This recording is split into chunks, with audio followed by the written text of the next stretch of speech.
എന്നിട്ട് അവർ പറഞ്ഞു, ഞങ്ങൾ പിന്നീട് അറിയിക്കാം. അടുത്ത ഒരു മധ്യസ്ഥൻ ആരാണ് എന്ന വിഷയം ഞങ്ങൾ പിന്നീട് അറിയിക്കാം എന്നാണ് അവർ പറഞ്ഞത്. രാത്രി വിളിച്ചുകൊണ്ട് പറയുന്നു, എരഞ്ഞോണയിലുള്ള മുജീബ് എന്ന വ്യക്തിയാണ് അവർ ഫോണിലൂടെ അറിയിക്കുന്നത്. അത് പറഞ്ഞപ്പോൾ മുജാഹിദ് പ്രസ്ഥാനവുമായി സ്വാഭാവികമായും അങ്ങാടിയിലൊക്കെ ഉണ്ടാകുന്ന ചില ചർച്ചകളിൽ അല്പം കയർത്ത് സംസാരിക്കുന്ന, കയർക്കാനുള്ള കാരണം ഒരുപക്ഷെ മുജീബ് സാഹിബിന്റെ ആ ആദർശത്തോടുള്ള പ്രതിബദ്ധത കൊണ്ടാകാം.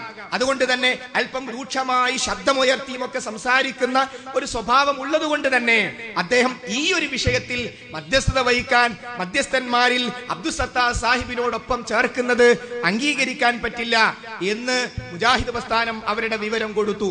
പിറ്റേന്ന് സുബഹിക്ക് ശേഷം ബഹുമാന്യനായ അബ്ദുൽ നാസ് എഞ്ചിനീയർ നാസർ സാഹിബിന്റെ വീട്ടിലേക്ക് മുജാഹിദ് പ്രവർത്തകർ അങ്ങോട്ട് പോകുന്നു. എന്തേ? സംവാദം നടക്കണം. അല്ലെങ്കിൽ നിങ്ങള് നമ്മളോട് ചോദിക്കാതെ മധ്യസ്ഥ നിശ്ചയിച്ചില്ലേ, ഞങ്ങൾ ഇല്ലാതെങ്ങ് പറഞ്ഞാ പോരെ. അതിനു പകരം അങ്ങോട്ട് പോവുകയാണ്. എഞ്ചിനീയർ നാസർ സാഹിബിന്റെ വീട്ടിൽ സുബഹിക്ക് ശേഷം പോയപ്പോ അവിടെ വെച്ച് പറഞ്ഞു, ഇനി വരലാട്ട് ഫൈസൽ പറ്റില്ലെങ്കിൽ കപ്പലാങ്കുഴി സംഗമം അഹമ്മദ് കുട്ടി സാഹിബ് പറ്റുമോ നിങ്ങൾക്ക്? എന്നിട്ടെങ്കിലും ഈ സംവാദം ഒന്ന് നടക്കട്ടെ. അദ്ദേഹം പറഞ്ഞു, എനിക്ക് ഇപ്പൊ പറയാൻ പറ്റില്ല, ഇതുമായി ചർച്ച ചെയ്യേണ്ട ആൾക്കാരൊക്കെ മദ്രസയിൽ പോയിരിക്കുകയാണ്, 10 മണിക്ക് ശേഷം പറയാം. അങ്ങനെ ഞങ്ങൾ തിരിച്ചു പോരുകയാണ്, മുജാഹിദ് പ്രവർത്തകർ തിരിച്ചു പോരുകയാണ്. 10 മണിക്ക് ഫോൺ ചെയ്തപ്പോൾ പറയുന്നത്, മുജീബിനെ മാറ്റുന്ന പ്രശ്നമില്ല, മാത്രമല്ല മുജീബിനെ മാറ്റാനാണെങ്കിൽ കൂടിയിരിക്കേണ്ട ആവശ്യവുമില്ല എന്ന് ബഹുമാന്യനായ എഞ്ചിനീയർ നാസർ സാഹിബ് അറിയിക്കുകയാണ്. അപ്പോൾ അതിൽ തന്നെ ഉറച്ചു നിൽക്കുന്നു എന്നർത്ഥം. ഇനി സഹോദരങ്ങളെ, രാത്രി നമ്മുടെ വാവാട് സെന്റർ ബസാറിൽ വെച്ചുണ്ടായ സംഭവം ഈ ഇവിടെയുള്ള 50-ൽ പരം ആളുകൾ സാക്ഷ്യം വഹിച്ചതാണ്. അങ്ങാടിയിൽ വെച്ച് സ്വാഭാവികമായ ഒരു വാക്ക് തർക്കം ഉണ്ടാവുകയാണ്. ആ വാക്ക് തർക്കത്തിലെ പ്രധാനപ്പെട്ട വിഷയം എന്തായിരുന്നു? മുജാഹിദ് പ്രസ്ഥാനം പറഞ്ഞു, മുജീബിനെ പറ്റി ഞങ്ങൾക്ക് അഭിപ്രായ വ്യത്യാസം ഉണ്ടായത് കൊണ്ടല്ല, ഈ വിഷയത്തിൽ മധ്യസ്ഥത വഹിക്കുന്നതിന് വേണ്ടി അദ്ദേഹത്തെ പറ്റില്ല എന്നാണ് ഞങ്ങളുടെ അഭിപ്രായം. അത് ഞങ്ങൾ അദ്ദേഹത്തോടും പറയാൻ തയ്യാറാണ്. അതുകൊണ്ട് ഈ മഹല്ലിൽ മുജീബല്ലാത്ത ഒരു വ്യക്തിയും നിങ്ങൾക്കില്ലേ? ഞങ്ങൾ വരലാട്ട് ഫൈസലിന്റെ പേര് പറഞ്ഞില്ലേ, കപ്പലാങ്കുഴി അഹമ്മദ് കുട്ടി സാഹിബിന്റെ പേര് പറഞ്ഞില്ലേ, അതല്ലാത്ത ഏതെങ്കിലും ഒരു വ്യക്തിയുടെ പേര് നിങ്ങൾ പറയൂ. ആ സന്ദർഭത്തിൽ കാന്തപുരം സമസ്ത ആവശ്യപ്പെട്ടത്, നിങ്ങൾക്ക് മുജീബിനെ പറ്റില്ലെങ്കിൽ ഞങ്ങൾക്ക് മധ്യസ്ഥനായി മുജീബിനെ പറ്റില്ല എന്ന് എഴുതിത്തരൂ എന്നായിരുന്നു. തിരിച്ച് മുജാഹിദ് പ്രവർത്തകർ മറുപടി പറഞ്ഞത്, ഈ മഹല്ലിൽ മുജീബല്ലാത്ത മറ്റൊരാളെയും ഞങ്ങൾക്ക് മധ്യസ്ഥനായി നിർദ്ദേശിക്കാനില്ല എന്ന് നിങ്ങൾ എഴുതി തന്നാൽ തൊട്ടുടനെ മുജീബിനെ പറ്റില്ല എന്ന് ഞങ്ങളും എഴുതിത്തരാം. അത് എഴുതിത്തരാൻ അവർ തയ്യാറായില്ല. അതുകൊണ്ട് മുജാഹിദ് പ്രസ്ഥാനം അങ്ങോട്ടും എഴുതി കൊടുത്തില്ല. ഈ സന്ദർഭത്തിൽ ഇരുകൂട്ടരും സർവസമ്മതനായി നേരത്തെ നിർദ്ദേശിച്ചിട്ടുള്ള അബ്ദുൽ സത്താർ സാഹിബ് ആ സന്ദർഭത്തിൽ അവിടെ ഉണ്ടായിരുന്നു. അദ്ദേഹം അതിൽ ഇടപെട്ടു. അദ്ദേഹം 2 കൂട്ടരോടും ഒരു ചോദ്യം ചോദിച്ചു. അദ്ദേഹം കാന്തപുരം സമസ്തക്കാരോട് ചോദിച്ചു, മുജീബല്ലാത്ത മറ്റൊരു മധ്യസ്ഥരെ നിങ്ങൾക്ക് നിർദ്ദേശിക്കാറുണ്ടോ? അവർ പറഞ്ഞു ഇല്ല. നമ്മളോട് ചോദിച്ചു, മുജീബിനെ വെച്ചുകൊണ്ട് നടത്താൻ നിങ്ങൾ തയ്യാറാണോ? നമ്മൾ പറഞ്ഞു, ഇരുഭാഗത്തും 10 വീതം പേർ പറ്റുമെന്ന് പറഞ്ഞ ആ 10-ൽ മുജീബിന് പങ്കെടുക്കാം. കാന്തപുരം സമസ്തയുടെ ഭാഗത്തുനിന്ന് 10 പേരും KNMന്റെ ഭാഗത്തുനിന്ന് 10 പേരും. അങ്ങനെ കാന്തപുരം സമസ്തയുടെ ഭാഗത്തുള്ള 10 പേരിൽ മുജീബിന് പങ്കെടുക്കാൻ ഞങ്ങൾക്ക് വിരോധമില്ല. പക്ഷേ മധ്യസ്ഥനായി അദ്ദേഹത്തെ അംഗീകരിക്കാൻ പറ്റില്ല. ആ സന്ദർഭത്തിൽ അബ്ദുൽ സത്താർ സാഹിബ് പറഞ്ഞു, എങ്കിൽ ഇരുകൂട്ടരും പിരിഞ്ഞു പോകണം, ഇത് മുന്നോട്ട് പോകുന്ന ലക്ഷണമില്ല, ഇരുകൂട്ടരും പിരിഞ്ഞു പോകണമെന്ന് 2 കൂട്ടരും കൂടി സർവസമ്മതമായി തെരഞ്ഞെടുത്തിരിക്കുന്ന ഒരു മധ്യസ്ഥൻ ഈ വാവാട് അങ്ങാടിയിൽ വെച്ച് പറഞ്ഞു. അങ്ങനെയാണ് രാത്രി പിരിയുന്നത്. അതോടുകൂടി അത് കഴിഞ്ഞു. കാരണം മധ്യസ്ഥത്തിന്റെ വിഷയത്തിൽ ഒന്നിച്ചുള്ള ഒരു തീരുമാനമെടുക്കാൻ കഴിയാത്ത നിലയിലേക്ക് ദുർവാശി അദ്ദേഹമല്ലാതെ മറ്റാരും പറ്റില്ല. വാശി പിടിക്കാമായിരുന്നു. മുജാഹിദ് പ്രസ്ഥാനം 3 മധ്യസ്ഥന്മാരെ നിർദ്ദേശത്തിൽ ഒരാളെങ്കിലും മുജാഹിദ് പ്രവർത്തകനോ അനുഭാവിയോ ആണെങ്കിൽ മുജാഹിദുകൾ വാശി പിടിച്ചെന്ന് പറയാമായിരുന്നു. മുജാഹിദ് പ്രസ്ഥാനം തെരഞ്ഞെടുക്കപ്പെട്ട അബ്ദുൽ സത്താർ സാഹിബ് ആകട്ടെ, ഇബ്രാഹിം സാഹിബ് ആകട്ടെ, വരലാട്ട് ഫൈസൽ ആകട്ടെ, ഇവരൊന്നും മുജാഹിദ് പ്രവർത്തകരല്ലാഞ്ഞിട്ടും അല്ല, ഞങ്ങൾക്ക് മുജീബ് തന്നെ വേണമെന്ന് പറഞ്ഞതിന്റെ പിന്നിൽ എന്താണ് എന്ന് നാം ചിന്തിക്കേണ്ടതാണ്. അതുകൊണ്ട് തന്നെ സഹോദരങ്ങളെ, അന്ന് രാത്രിയോടുകൂടി ആ ചർച്ച അവസാനിച്ചു, മധ്യസ്ഥനെ തീരുമാനിക്കാൻ പറ്റാത്തത് കൊണ്ട്. പക്ഷേ നിങ്ങൾ മനസ്സിലാക്കണം, വ്യവസ്ഥയുടെ ലംഘനം ഈ ചർച്ച നടക്കുന്നതിന് ഇടയെ തന്നെ വ്യവസ്ഥയുടെ ലംഘനം ഉണ്ടായിരുന്നു. എങ്ങനെയാ ലംഘിച്ചത്? 2 പേരെയാണ് ചുമതലപ്പെടുത്തിയത് ഹാള് ബുക്ക് ചെയ്യാൻ. പക്ഷേ കാന്തപുരം സമസ്തയുടെ അബ്ദുൾ റഷീദ് എന്ന് പറയുന്ന സുഹൃത്ത് താമരശ്ശേരിയിൽ റൂം ബുക്ക് ചെയ്തിട്ട് ആ ബുക്ക് ചെയ്ത വിവരമാണ് ഒപ്പം ഒന്നിച്ച് ബുക്ക് ചെയ്യാൻ ഏൽപ്പിച്ച മുജാഹിദ് പ്രവർത്തകനെ അറിയിക്കുന്നത്. അത് ലംഘനമല്ലേ? 2 പേരും ഒന്നിച്ച് 2 പേരെയും ചുമതലപ്പെടുത്തിയതല്ലേ? ആ ചുമതലപ്പെടുത്തിയതിൽ ഒരാൾ എങ്ങനെയാണ് നേരത്തെ പോയി റൂം ബുക്ക് ചെയ്യുക? അങ്ങനെ ബുക്ക് ചെയ്യാൻ ഞാനിതാ ഇവിടെ ഈ ലോഡ്ജിലാണുള്ളത്, നമ്മൾക്ക് ഇവിടെ ബുക്ക് ചെയ്താലോ എന്ന് സമ്മതം കിട്ടിയതിനു ശേഷമോ ഒന്നിച്ചു പോയോ അല്ലേ ബുക്ക് ചെയ്യേണ്ടത്? അതിനു പകരം ബുക്ക് ചെയ്തതിനു ശേഷം താമരശ്ശേരിയിൽ റൂം ബുക്ക് ചെയ്തിരിക്കുന്നു എന്ന് ആ തീരുമാനം വന്നപ്പോൾ തന്നെ ഞങ്ങൾക്ക് മനസ്സിലായിട്ടുണ്ട് ഇതിന്റെ പിന്നിൽ മറ്റൊരു അജണ്ടയുണ്ട് എന്ന്. ആ രാത്രിയുള്ള ചർച്ചയിൽ ഇരുഭാഗം പിരിഞ്ഞു പോയതിനു ശേഷം പിറ്റേന്ന് 2 മണിക്ക് വിളിക്കുകയാണ്, താമരശ്ശേരിയിൽ വെച്ച് വിളിക്കുകയാണ്. എന്താ പറയുന്നത്? മുജാഹിദ് പ്രവർത്തകരോട് പറയും, നിങ്ങൾ എവിടെ? നമുക്ക് വ്യവസ്ഥ ഉണ്ടാക്കണ്ടേ? ചോദിച്ചു. ഇന്നലെ രാത്രി നമ്മൾ ആ കാര്യത്തിൽ ഒരു തീരുമാനത്തിലെത്താൻ സാധിച്ചില്ലല്ലോ, അതുകൊണ്ട് നിങ്ങൾ മധ്യസ്ഥര മാറ്റുമെങ്കിൽ, അവിടെയും പറഞ്ഞത് വരില്ല എന്നല്ല, നിങ്ങൾ മധ്യസ്ഥര മാറ്റുമെങ്കിൽ ഞങ്ങൾ വരാൻ തയ്യാർ. ഒരു ചോദ്യവും കൂടി ചോദിച്ചു. അവിടെ നിങ്ങളിപ്പോൾ വ്യവസ്ഥ തയ്യാറാക്കാൻ അങ്ങോട്ട് പോയല്ലോ, അവിടെ നമ്മൾ 2 പേരും കൂടി സംയുക്തമായി തീരുമാനിച്ച അബ്ദുൽ സത്താർ സാഹിബ് ഉണ്ടോ? അദ്ദേഹത്തെ അറിയിച്ചോ? ഇല്ല, ഇല്ല. അതാ പറഞ്ഞത് സംവാദ നാടകം. അതാ പറഞ്ഞത് സംവാദ നാടകം. അങ്ങനെ സംവാദം നടക്കാനാണെങ്കിൽ 2 കൂട്ടരും കൂടി തീരുമാനിച്ച ഒരു മധ്യസ്ഥരെ അങ്ങോട്ട് വിളിക്കണ്ടേ? വിളിച്ചില്ല. അപ്പോൾ നേരത്തെ പ്ലാൻഡ് ആണ്.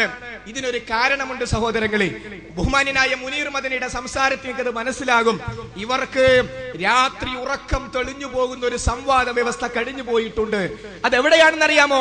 പാലക്കാട് ജില്ലയിലെ വല്ലപ്പുഴയിൽ ഒരു വ്യവസ്ഥ തയ്യാറാക്കിയപ്പോ ആ വ്യവസ്ഥയിലൂടെ കേരളീയ സമൂഹം, ഗൾഫിലെ മലയാളികൾ മനസ്സിലാക്കിയിട്ടുണ്ട് ഈ മൗലിദുകളിൽ ശിർക്കും കുഫ്റും ഉണ്ട് എന്ന് തെളിയിക്കാൻ തയ്യാറാണെന്ന് പറഞ്ഞപ്പോ ആ വ്യവസ്ഥയിൽ നിന്ന് പിന്മാറിയ രംഗം സഹോദരങ്ങളെ നിങ്ങൾ അല്പസമയത്തിനുള്ളിൽ ഇവിടെ കാണാൻ പോവുകയാണ്. അതുകൊണ്ട് തന്നെ വല്ലപ്പുഴ വല്ലാതെ ക്ഷീണം ചെയ്തു പോയി. ആ ക്ഷീണം തീർക്കാൻ യഥാർത്ഥത്തിൽ വാവാടുകാരെ നന്നാക്കലല്ല, ഇവർക്കൊരു ക്ലിപ്പ് കിട്ടണം. എന്താ ക്ലിപ്പ്? കുറച്ച് കസേരയില് കാന്തപുര സമസ്തക്കാർ ഇങ്ങനെ വന്നിരിക്കുന്നു, മറുഭാഗത്ത് മുജാഹിദുകൾ എത്തിയില്ല, കണ്ടോ മുജാഹിദുകൾ ഒളിച്ചോടിയിരിക്കുന്നു. വാവാട് കാണിക്കാനല്ല, വാവാട്ടുകാർക്കറിയാം. ബാക്കിയുള്ള സ്ഥലത്തൊക്കെ വല്ലാതെ കുടുങ്ങുന്നിടത്ത് ഈ ക്ലിപ്പ് ഒന്നിടണം. അതിനുവേണ്ടി മാത്രമാണ് ഈ നാടകം അവർ കളിച്ചിട്ടുള്ളത് എന്ന് നാം മനസ്സിലാക്കേണ്ടതാണ്. അതുകൊണ്ട് സഹോദരങ്ങളെ, വളരെ കൃത്യമായി മുജാഹിദ് പ്രസ്ഥാനം സംവാദത്തിൽ നിന്ന് മുന്നോട്ട് പോവുകയല്ലാതെ പിന്നോട്ട് വന്നിട്ടില്ല. മുന്നോട്ട് പോവുകയല്ലാതെ പിന്നോട്ട് വന്നിട്ടില്ല. രാത്രി ഇവിടെ വെച്ച് ഇരുകൂട്ടരും പിരിഞ്ഞു പോയിക്കൊള്ളുവെന്നും 2 കൂട്ടരും തീരുമാനിച്ച മധ്യസ്ഥൻ 2 ചോദ്യങ്ങൾ 2 പേരോടും ചോദിച്ചു. എങ്കിലും നടക്കുന്ന പ്രശ്നമില്ല എന്ന് പറഞ്ഞ് പിറ്റേന്ന് സർവസമ്മതനായി തീരുമാനിച്ച അബ്ദുൽ സത്താർ സാഹിബിനെ അറിയിക്കുക പോലും ചെയ്യാതെ നേരത്തെ തങ്ങൾ മുജാഹിദ് പ്രവർത്തകനോട്, നിശ്ചയിക്കപ്പെട്ട മുജാഹിദ് പ്രവർത്തകനോട് പറയുക പോലും ചെയ്യാതെ റൂം ബുക്ക് ചെയ്ത ആ റൂമിലേക്ക് ഒരു മധ്യസ്ഥൻ പോലും ഇല്ലാതെ കാന്തപുരം സമസ്തന്റെ ആളുകൾ മാത്രം വന്ന് അവിടെ കാട്ടിക്കൂട്ടിയത് സംവാദമല്ല, സംവാദ നാടകമാണ്. ഇനി സഹോദരങ്ങളെ, അത് വിശദീകരിക്കാൻ വേണ്ടി ഇവിടെ സംഘടിപ്പിച്ച പരിപാടി, ആ പരിപാടിയെ കുറിച്ച് ആളെ കൂട്ടിയത് എങ്ങനെയാ? മുഖാമുഖണ്ട്, മുജാഹിദുകൾ ചോദിക്കാൻ വരും. അപ്പൊ അത് കാണാനും കേൾക്കാനും ആൾക്കാർ വന്നത്.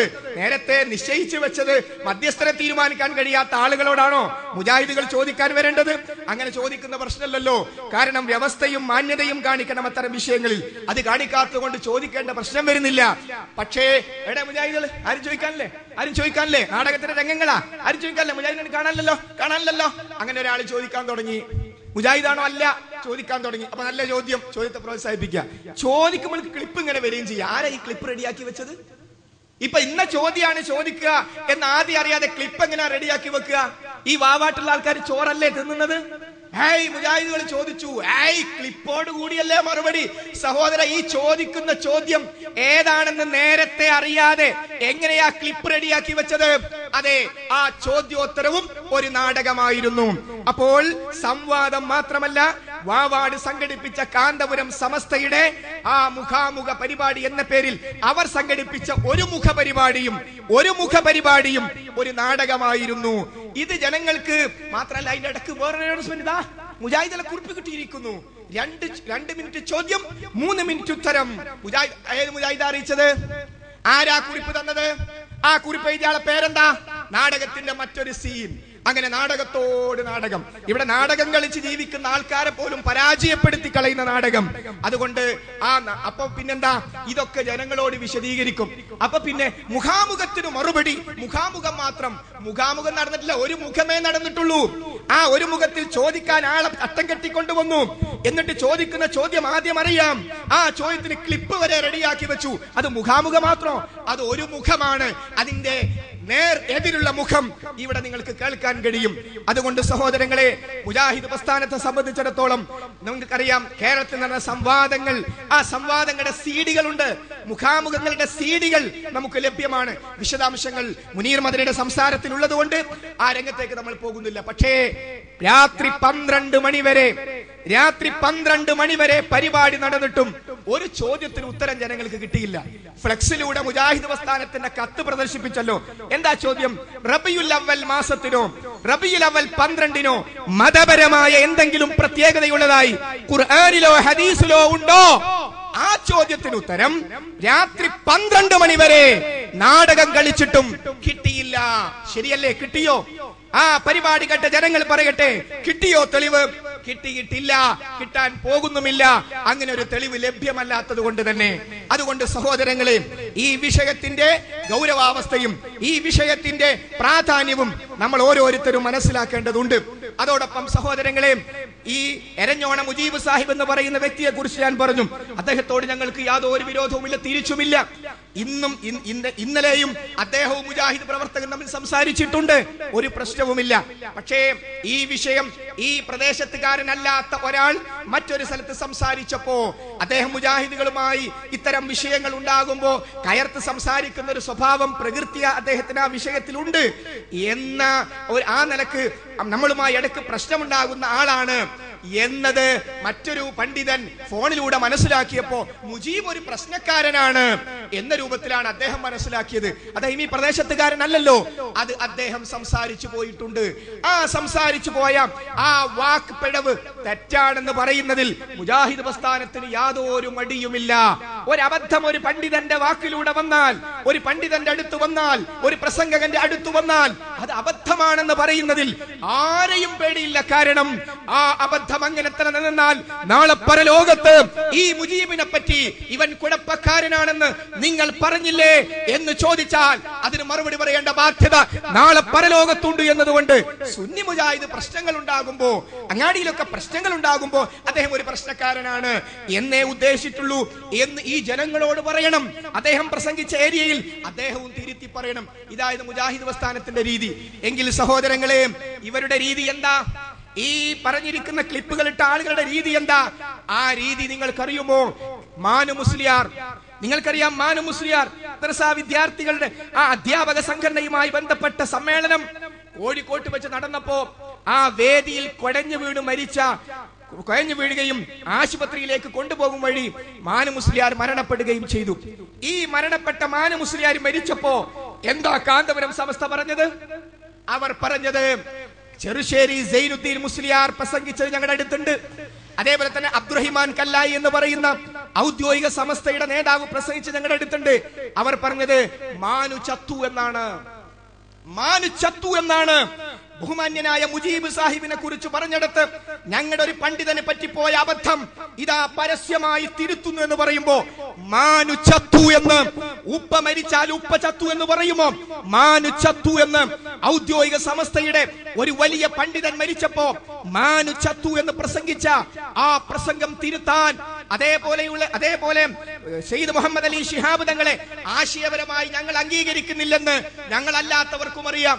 പക്ഷേ അദ്ദേഹവുമായി ബന്ധപ്പെട്ട് വൈകാരികത ഉണ്ടാക്കാൻ ശ്രമിക്കുന്ന ആളുകളെ ആ സയ്യിദ് മുഹമ്മദ് അലി ശിഹാബ് തങ്ങൾ, അദ്ദേഹം മുസൈലിമത്തുൽ കദ്ദാബിന്റെ അനുയായിയാണ്, കള്ളപ്രവാചകനാണെന്ന് വരെ സുന്നി വേദിയിൽ എഴുതി വെച്ചത് അദ്ദേഹം മരിച്ചതിന് ശേഷം പോലും തിരുത്തിയിട്ടില്ല. ഞങ്ങൾ ഇവർ തമ്മിലുള്ള വ്യത്യാസത, ഞങ്ങൾക്ക് ഒരു അബദ്ധം വന്ന് ആരെങ്കിലും പറഞ്ഞാൽ അങ്ങനെ വന്നു പറയും. ഇവരങ്ങനെയല്ല. നിങ്ങൾ കേട്ടോളൂ, മാനു ചത്തു എന്ന് ഇവർ പറഞ്ഞതായി ഔദ്യോഗിക സമസ്തയുടെ അബ്ദുറഹിമാൻ കല്ലായിയുടെ പ്രസംഗം നിങ്ങളൊന്ന് കേൾക്കുക. അതോടെ പൂജ്യായി.